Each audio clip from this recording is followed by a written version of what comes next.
Dustin Tibbetts here, financial advisor with Jazz Wealth Managers. Welcome to FinTips today.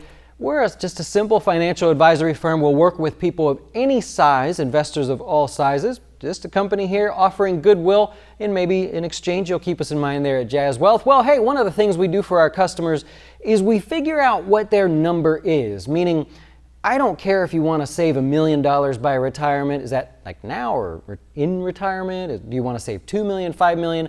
That doesn't really matter to me.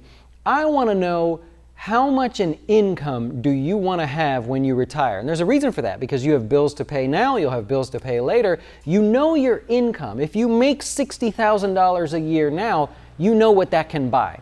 And so one of the things we do for our customers is we work out this number in a way that allows them to visualize what it is. We also take out inflation, so I'm going to cover that for you here as well. We factor inflation along the way. But this is something that I take with every single new customer that joins us so they know exactly how much they need to save. Okay, every now and then people email me and say, hey, would you do one for me? Please don't email me. I can't do them for everybody. But occasionally I'll save one and go, well, that's interesting. I'm going to use that, and I do a video. And that's what I'm going to do today. So I'm going to make some assumptions along the way. You are more than fair if you say you disagree with some of my assumptions, but let me explain before you go through it. So here's what we do. We're going to dive into the board here. We're going to make some assumptions. We are going to say first that this person is 35 years old, okay? So we're doing a 35-year-old, and we're going to assume that they want to retire at 65. Now we use that age because number one, it's just easy to see 35 to 65, but we're also kind of in tune with the people that watch these videos. A lot of you are on the younger end, and a lot of you are in the 40s, right? Average age right now is 32 years old, people that watch our videos. So we're going to say that you're close, right? So that way I appeal to the most people here. So if you've been wanting me to do this for you, at least we're close. All right. We're going to make a few other assumptions here. It's very popular, since it's before tax time right now, that people are saying, hey, for 2018, I have already maxed out my IRA. Well, we know the person is 35 years old, so they could have contributed $5,500 towards their retirement. But I'm getting a lot of this. Hey, for 2019, I would like to dive in. And now the number is $6,000. Did you know that? So for 2018, you can go as $5,500. 2019, you can go as high as $6,000. They change the numbers every so often. So what we're going to do in this 35 to 65 range is we're going to assume that the person is starting with $11,500, okay? Now, if you're watching and you say, well, I didn't contribute last year and I'm not going to max out this year, maybe you're starting with some from a contribution from another year. You can also with us, go along with us here and just pretend that you have the $11,500 in the way I explained it. However, if it's like an old rollover or something, we're going to say you have a starting balance of $11,500. Now, in this example, we're going to say that this person wants $60,000 a year in retirement income. Let me stop on this for a second. $60,000 a year. I did a video a while ago. I think it's the most popular video I've ever done. It got a lot of views. Also got a lot of comments, a lot of misunderstood comments. There's a lot of stuff out there. Obviously, people misunderstand things. So let me explain. $60,000 a year in income, you go, well, that inflation, when they turn 65, it's not going to be worth much. We're going to account for inflation along the way as we go. So you have two choices. You can say $60,000 a year in tomorrow's dollars, which really don't equal that much, maybe $35,000, $36,000. Or we could do it like this. We could say, do you know what $60,000 a year would get you today? Do you know what that money, how it can spread over your bills and things like that?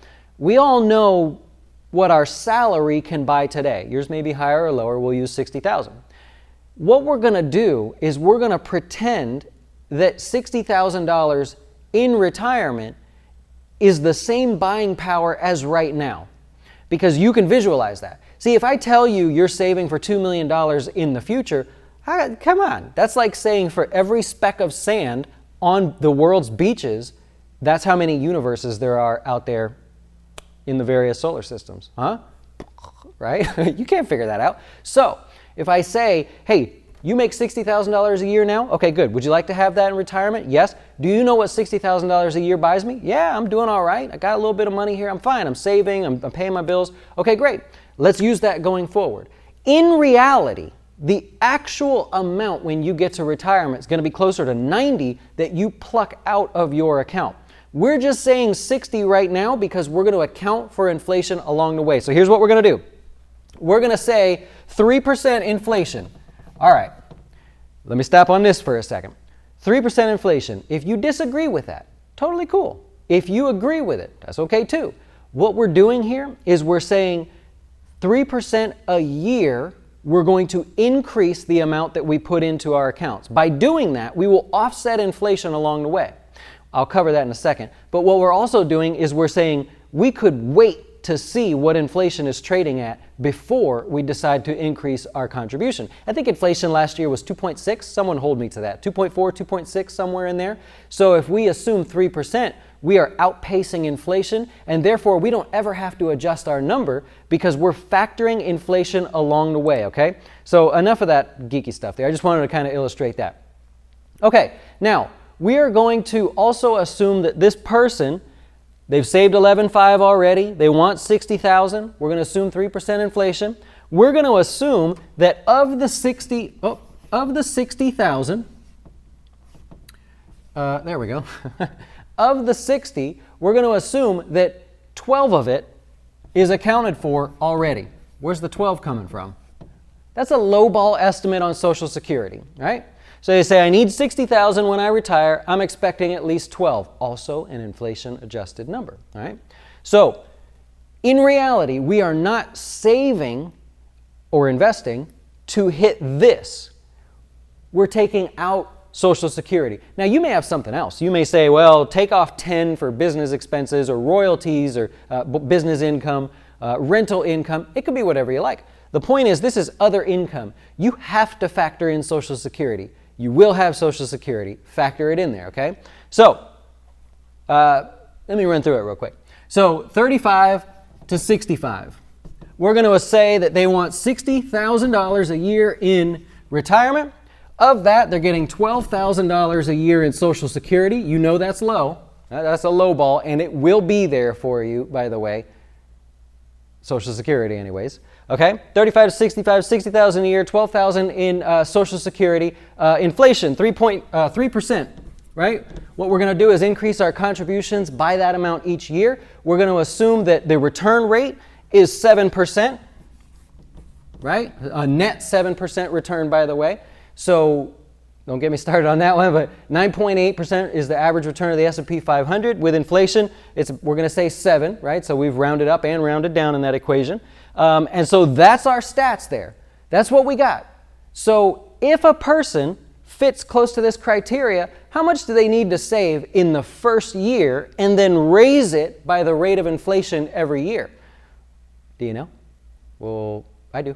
All right, it's $12,571. You would need to save that in the next 12 months, whenever you get around to it, and then increase it by 3% a year, or whatever inflation is, in order to have $60,000 a year in tomorrow's dollars for retirement. Now, does any of that make sense? Did I just like go too far? By the way, the total account value will be $1,823,362. $1,823,000, I think I said 362. So all of you saying, I need to save $1 million for retirement, it's not going to cut it, right? That is how much you're going to need to have $60,000 a year if you can read the nonsense on the board there, okay? Now, let's talk about it. You go, $12,000? How's a brother supposed to save $12,000? Help me out here. Well, think about it. You can make let's assume you could make a $6,000 contribution to your Roth IRA, or they didn't raise it next year. So let's just say next year it happens to still be $6,000. Okay, that's that. So let's say Roth IRA or an IRA of some kind. Perfect. That's $6,000. We got $6,500 to go. Well, remember, we look at this in terms of your existing income. You have $60,000 in income right now. Maybe you're contributing to a 401k. Is there a match, right? What's going on there? So if you have a 401k, and let's say the match is like 5%, right? So 5%, you better be putting 5% into your 401k. If they offer a 5% match, you put 5% in there. What's 5% of your income? So you have a $60,000 a year income. Your company says, hey, if you'll put 5% in or $3,000, we'll put 5% in or $3,000. So that's your 401k. And then the match, you got a 5% match. This shows why when you're looking for a job, by the way, this is what you negotiate right here, right? Don't go in there trying to squeeze out a few extra dollars from them. Ask for another percent in your 401k. So that's $3,000, that's $3,000. You've done it, basically, right? You made it. So it's perfect. In this case, by matching your contributions in your 401k and contributing to a Roth, you actually got where you needed to be, or very close to it. So you see what I'm saying here. Don't look at the number and go, holy cow, $12,000, I can't get there. Maybe. Maybe you have to save that elsewhere. But the bottom line is, that's what I wanted to break down for you. I wanted you to understand that, you got to factor Social Security in there. You have to factor inflation along the way. That is the right way to do it. It's the tight way to do it, is how I should say it. Because otherwise, you're guessing what inflation is going to be in the future. Why guess? The problem is if you guess inflation and you're wrong when you turn 65, you can't go back and fix it again. I can't have customers calling me going, I'm retired, where's all my dough? What happened? You didn't factor inflation? Good, Dustin, what happened? I can't do that. So what we do here is say, we're going to factor inflation along the way. That way we can have a talk about it. If you think you want to save a little bit more, you can. But I can tell you what inflation is, and we can go from there, right? So very important anyways with that. I wanted to keep this one short. I'm sorry. But that's how much you'd need to save if you wanted $60,000 a year in retirement and you're currently 35 years old and have only saved $11,500 up to this point. I hope that helps. I hope that clears up a little bit too, and we'll talk to you soon. Thank you so much for watching.